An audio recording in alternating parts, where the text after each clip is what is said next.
nations, and also religions, and also their issues. So my topic is all about, sa nakita ninyo, sa ko ang topic karon. Issues. So, ang design ni ma'am is only I think two pages only that would be generalized. But this time, kanang i-include na mo ang mga developing countries, which is from more developing to less developing, as what Josephine said lately. So, kato siya, kato mga countries, mao to ang kanang mga murag kanang mga developing gyud, kanang as in kanang makaingon gyud ka nga, yes, this is the developing countries. For example, Philippines. So, let's begin with their 6 common and major issues. So, we'll not include the education issues and cultural issues since na-discuss na ni Ma'am Josephine, but we will now proceed to the women's health issues, their employment issues, the women's right in different developing countries, the early marriage and early pregnancy issues, and also the political issues. So first, of course, India. Okay, India, they are facing health issues such as malnutrition, mental health issues or mental health conditions, COVID-19, of course, especially here in Philippines, we're also still experiencing the impact of COVID-19 in our lives. Diabetes, gastrointestinal disorders, this is for, I think, the bowel movements disease, and then maternal death. Next is, okay, because of this, for they experiencing those sickness because of lack of health. There are only 43 mental health institutions across the country, and insurance companies do not provide medical insurance to people who are admitted to hospitals with mental illnesses. Kabantay mo, okay, so I have questions. I have only one question lang yun. In India, unsay inyong namatikdan sa ilahang pamumuhay dito sa India in terms of medical? Lisod. Yes, very lisod. In terms of kanang makita na to magid no unsa kanang urban and rural urban man tanong rural. So makita na to kanang mga tawo nga nagpuyo sa mga bukid-bukid. Even their kanang home, ang uban gisangat sa kahoy, di ba? So sila magpuyo. And then ang uban kanang hunting na lang ganyan because of kalisod. Next is lack of education. Women are not encouraged to study in India and has no proper facilities. No, lack of facilities, lack of resources, lack of mga utilities, lack of mga sanitation. That is kanang una ginatong mahuna-hunaan in terms to the country of India. Next is cultural beliefs. So, as what we've said earlier, that cultural beliefs also kanang has give huge impact to the pamumuhay of Indian people. Next is poverty. So, pagkaling poverty, number one, ginunta ni siya, because of poverty, that's why they are kanang Indian people, also known as uneducated, kanang women there. Next is, okay, close to 50 to 70 million people in India suffer from common and severe mental disorders. India is the world's suicide capital in a year, according to the statistic report in 2019. So this is 19, 20, 21, 22, 23, 24, 25. So past 6 years, WHO statistics or World Health Organization statistics study said that the average suicide rate in India is 10.9 for every 100,000 born. Okay, next is employment issues. As per the latest report, around 68.6% workers are females in public and private institutions. Imagine, 68.6%. And the rest is, ana is kanang male. But wala ko nang ingon nga ang mas daghan ang nagtrabaho. Ang buot pasabot mo ani is daghan tuod ang nagtrabaho nga mga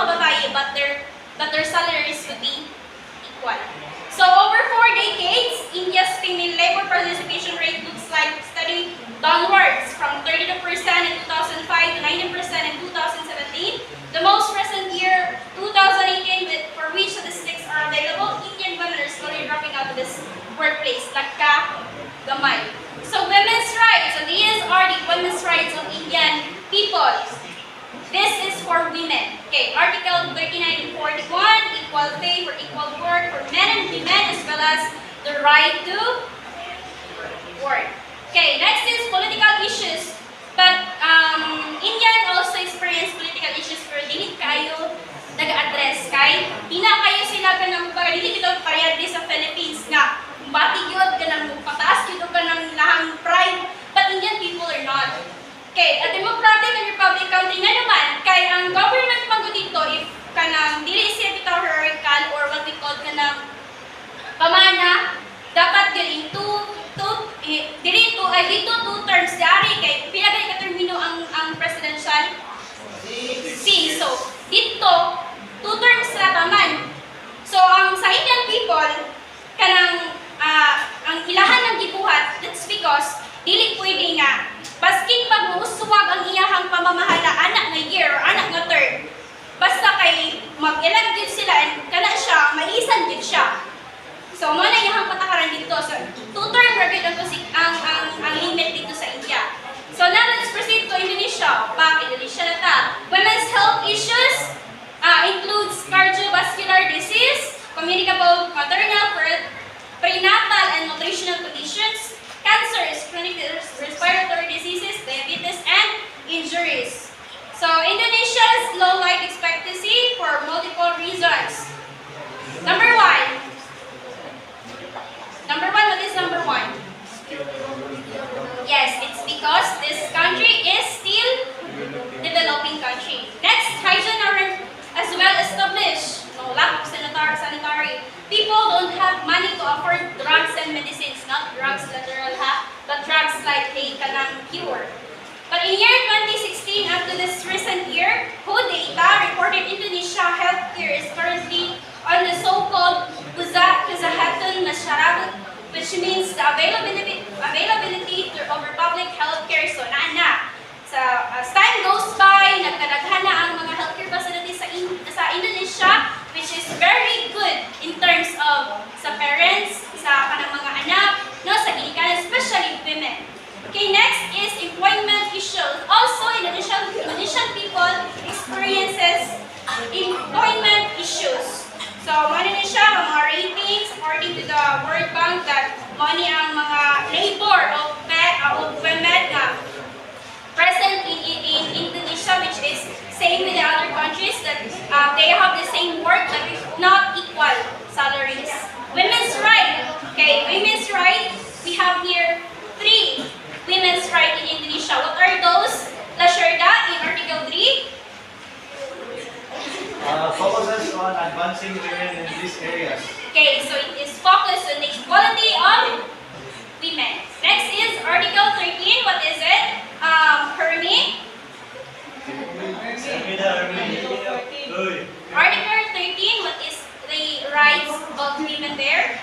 It said that The first states of ensure non discrimination and family benefits and laws.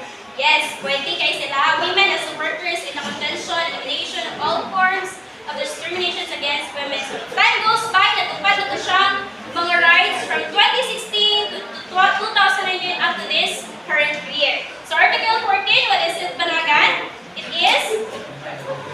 Requires states consider that specific problem is including their participation in the right. Okay, including their participation. So, women there has the right to participate in non-monetized sectors. Okay. So next is early marriage and early pregnancy issue. Just because of arranged marriage, gender inequality, culture and traditions. Okay guys, hindi kayo mawala ni culture and traditions kay sa una pa yun, it really affects our presence. Kanig yung culture and traditions. That is why, even now, napasunod hapon siya.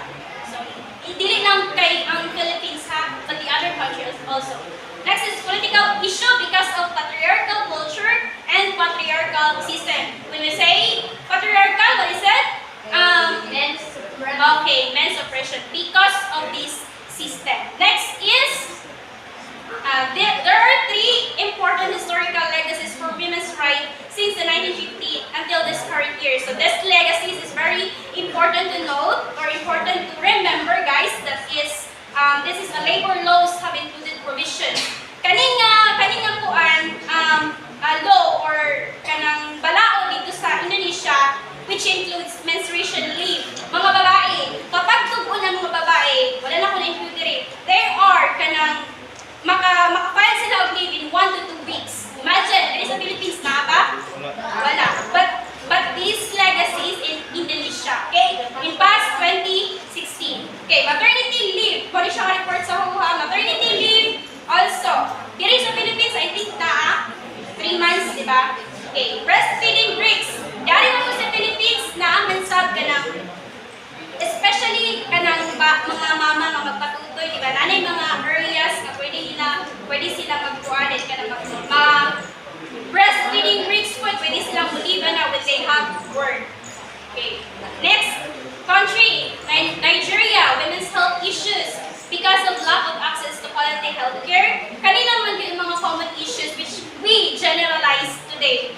That is kanang mga health care issues, mga conditions nila, i-generalize na mo siya, which is very kanang common sa unong ka countries. Okay.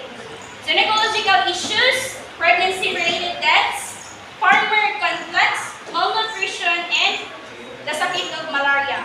Okay, these are the reasons of primary healthcare problems in Nigeria. Presently, most of the facilities in Nigeria lack of capacity to provide. Number one, what is it, CJ? Essential healthcare services. Yes, essential healthcare services. Poor staffing, lack of equipment, lack of health workers, poor quality of healthcare services, poor condition of infrastructure, lack of essential drugs. Imagine if these cases wouldn't be addressed by the government, what will happen to the country GM? Yes. Kung kanin sila mga issues, this one, because of this, hindi ma-address ng government, even mga politics, mga ilang mga propagandas, even sa ilang mga istorya sa elections, mga nga usahan pagka-develop sa country, kung hindi ma-address, what will happen to the country? Of course, slowly up growth. Yes, slowly. Mas instead of pataas, pababa na nilang rates. It's because hindi nila ni ma-address. Next, Nigeria's low unemployment but high poverty rates. Hinay na gani ang employment, unang taas ang kapobrehon. Okay, women's rights. There are also 1, 2, 3, 4. What is the number 1? Kabalit? Women's rights. Number 1. First. Voting rights. Women in the southern and western regions of Nigeria gained the right to women in vote in 1954, while women in the northern region gained the right in 1979. Okay, this one here na promote ang voting rights for women. Next is education or political rights. So, nanay mga rights ang mga babae nga ugawas sa ilang lugar. The right to live freedom from violence, discrimination, to be educated, to own property, to political participations or women's kanang suffrage, earn fair and equal wage, slavery, health, and equidad sa usa ka babae. Nigerian women saying women's rights are human rights also. Women are entitled to all these rights. Next is political issues. Also, sa kanina nga year nga country na Nigeria. Also, Nigerian people face political issues. Number 1, corruption. Dili mo wala ng corruption. Kay all countries experience ginato ang corruption.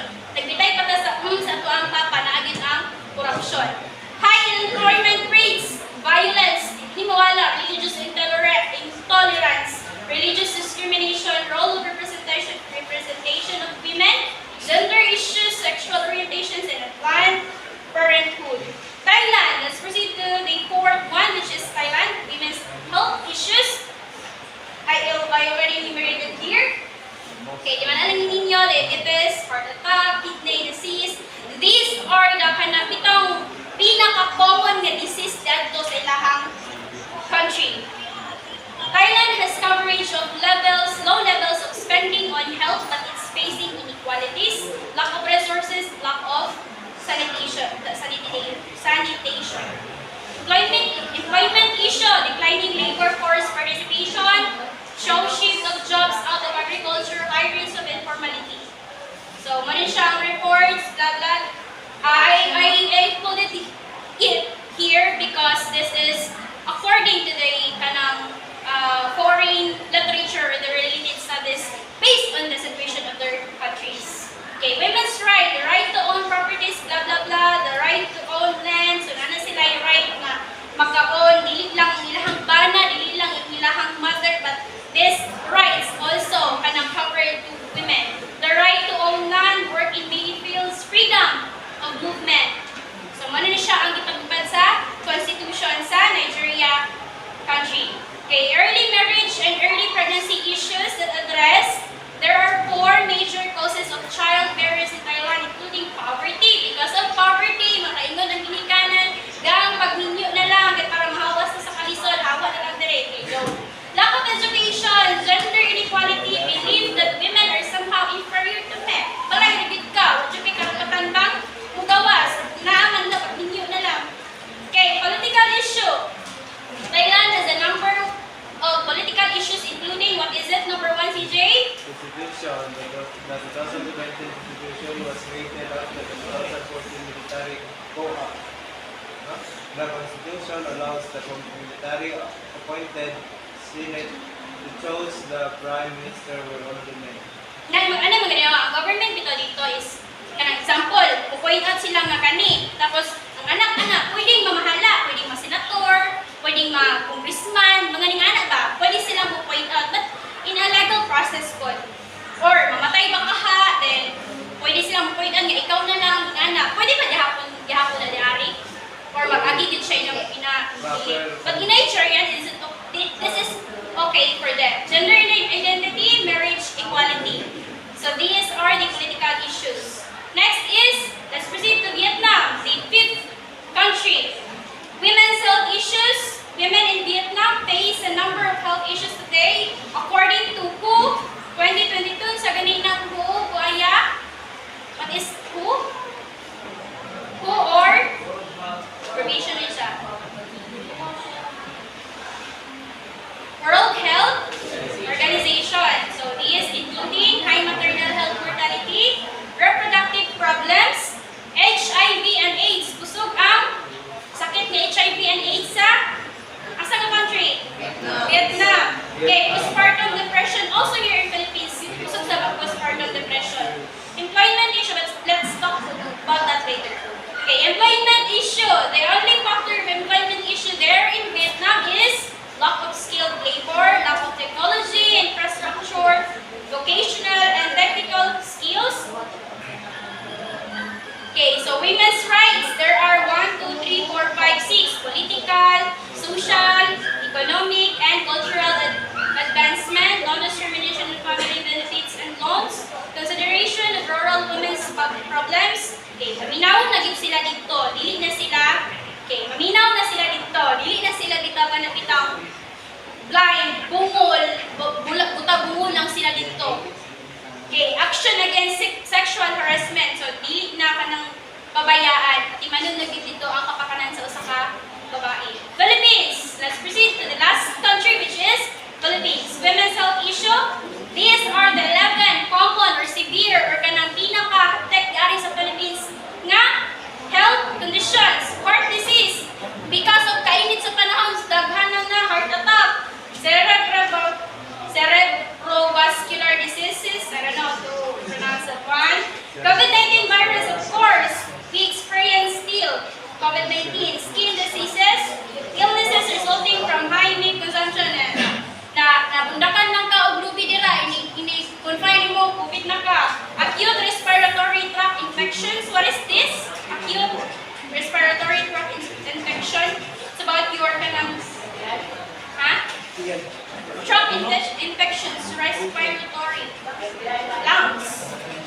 Last one, that I was supposed to. Gutiay mo lang. No, respiratory man. Lungs ka